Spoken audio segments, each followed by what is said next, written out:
no. Kitens, you understand? Kitens. Yeah.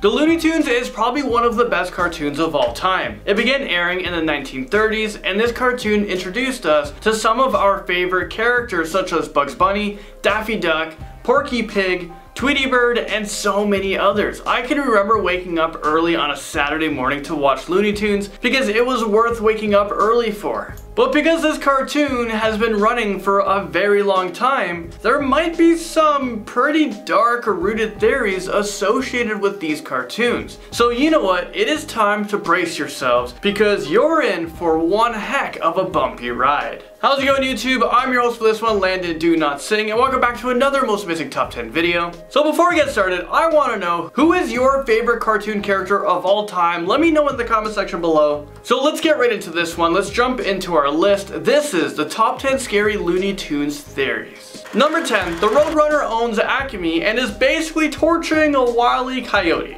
I don't know what's more diabolical. Constantly making plans to capture and kill the Roadrunner, or brutally torturing a Wiley Coyote every single day. I guess they both sound pretty bad, and when you think about it, they're both pretty evil. But if this theory is true, and I have to give props to the Roadrunner because he's a genius business owner. I mean, think about it for a second. He wants to taunt Wiley Coyote into chasing him because he will continue to buy more and more expensive Acme products, which, as we know, all of that money goes straight into his bank account. He must be the richest Looney Tune character ever. And also get this, every order from Wiley Coyote is designed to fail and malfunction. So that's why whenever he gets close to catching the Roadrunner, he fails. He fails every time. This is a pretty sick joke though when you think about it, but the Roadrunner is definitely winning at life. Looney Tunes are interterrestrials, and this takes us to number 9. This next theory is actually pretty interesting, and it's kind of on theme with this whole Area 51 fixation that the world is having right now. Apparently Warner Brothers used to be an exploration company. During one of their missions, they stumbled upon an entrance that led them to the center of the earth, where they ran into the real-life Looney Tunes. But the explorers didn't think that the world would be ready for what they have discovered, so they didn't want to look insane, so they made up a cartoon, Looney Tunes. They might just seem like, you know, a cartoon. This theory states that this is real footage of interterrestrial group of creatures who are enslaved, and they all have the WB logo on them so that the company can monitor and study them. Next up, at number 8, Michigan J. Frog is a demon. Is this real life right now? I know what you guys must be thinking. It's been a while since we've all watched Looney Tunes, so who the heck is Michigan J. Frog? Well, here he is. He's a minor character who appeared in the episode titled One Froggy Evening. It's about the singing and dancing frog that will only perform in private. So how is he an evil demon? For one, he is clearly immortal. He appears in a handful of episodes that take place during a different period of time. He likes to target lower class people who are obsessed with greed. Once he finds them, he will attach himself to them, ruins their lives, and continues to make their own life a living hell until they're convinced that they will go nowhere in life. That's when the frog leaves them to find his next victims. Number 7 brings us to an unhealthy addiction. Apparently Bugs Bunny is heavily dependent on carrots, and he needs them in order to make it through the day. But the carrots aren't as innocent as they seem. According to this dark theory, carrots are a metaphor for drugs. Yeah, that's right. Bugs is a druggie, and we all need to send him into rehab. You know the most famous line, "What's up, Doc?" Well, it's actually a nervous tic that he developed from being high all of the time. We all just need to face the facts. Bugs Bunny is addicted to drugs, and I think we need to have an intervention before he takes things too far. The Wiley Coyote has created an army of clones to test out the Acme products, and this theory blows up at number 6. Remember how I said that the Roadrunner is the owner of Acme? Well, this theory is the complete opposite. How many times did the Coyote blow himself up while he was trying to capture the Roadrunner? A lot, right? Well, maybe not. Wiley Coyote is actually a genius. He can talk, he carries business cards with him, and he runs his own company. So according to this theory, Wiley Coyote has created an army of clones to test out the Acme products before they go to the market. Is your mind blown too? I guess we've never actually seen the real Coyote in the desert because he has a bunch of clones that we have no idea what's really going on. I mean, just think about it. Every time the Coyote sees the Roadrunner, they're always surprised and they always get badly injured, so it would take months to fully recover. I guess Wiley Coyote is testing out all of these products so that one day he will find the perfect product to capture the Roadrunner.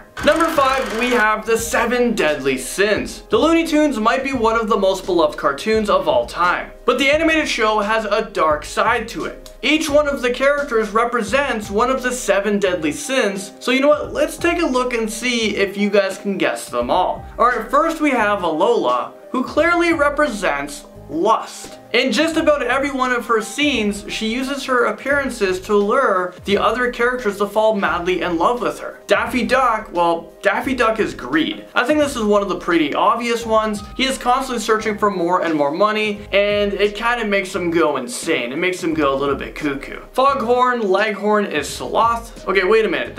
Is that actually his name? Foghorn Leghorn? I don't remember that. It's so weird, but anyways, he's the type of character who would get others to do his work for him, and he will do just about anything to convince them. Taz is gluttony because of his overindulgence in food. Bugs Bunny is pride because he thinks that he's way better than everyone else. Wiley Coyote is envy. Yosemite Sam represents wrath because of his uncontrollable rage. How many of them did you guys guess right? Moving on to number 4, Wiley Coyote is being tormented in hell. Now, this kind of makes a lot of sense here. I kind of feel bad for the guy. I mean, he is constantly in a never-ending cycle of abuse, and he almost dies in every episode that he's in. What did he ever do to deserve this? I want to know about his past life. It's probably his unhealthy obsession with killing the Roadrunner. I guess that makes him pretty evil. So it can be argued that the Wiley Coyote is in hell and he's being punished every single day. His mission is to capture the Roadrunner, but when he gets close, he fails and ends up getting severely injured. He is stuck in this constant state and he is going to experience failure every single day forever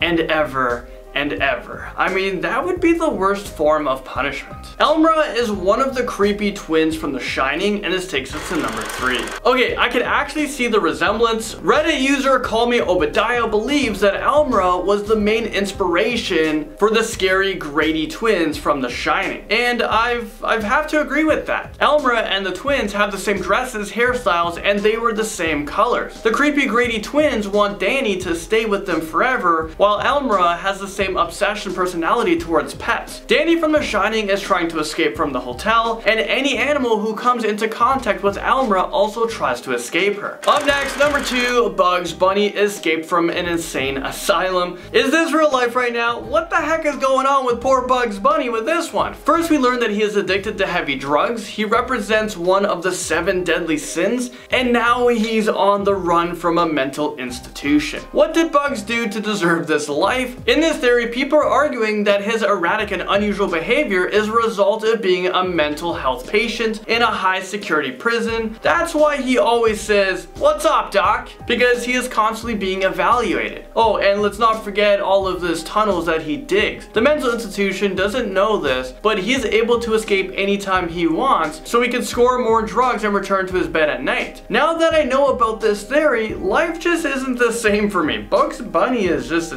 different animal. Number 1, what's up, doc? We have Bugs Bunny again, and in this theory, Bugs Bunny is a murderer. Okay, I'm officially done with this video. My childhood is shattered. All my childhood memories, I just can't take it anymore. You know what, for the sake of this video, I'll try to continue, but I guess we should investigate this theory. I'm a little curious. As we've seen in a bunch of episodes, Bugs isn't a stranger to using bombs and explosives, right? He's a pretty smart rabbit, and he always has these master plans to hurt Elmer Fudd, but in an episode from the 1940s, Bugs might have killed a man named Hugo. Apparently he ran into 2 gangsters that wanted to kill him, but Bugs beat them to the punch. Honestly, I'm not surprised. I mean, we've all seen Bugs use time bombs and swords. I wouldn't doubt that he has a grave full of dead bodies, and we all know how much Bugs Bunny loves to dig in the dirt. Well, there you guys have it. I don't know if I ruined your guys' childhood, but doing the research for this, my childhood is severely hurting.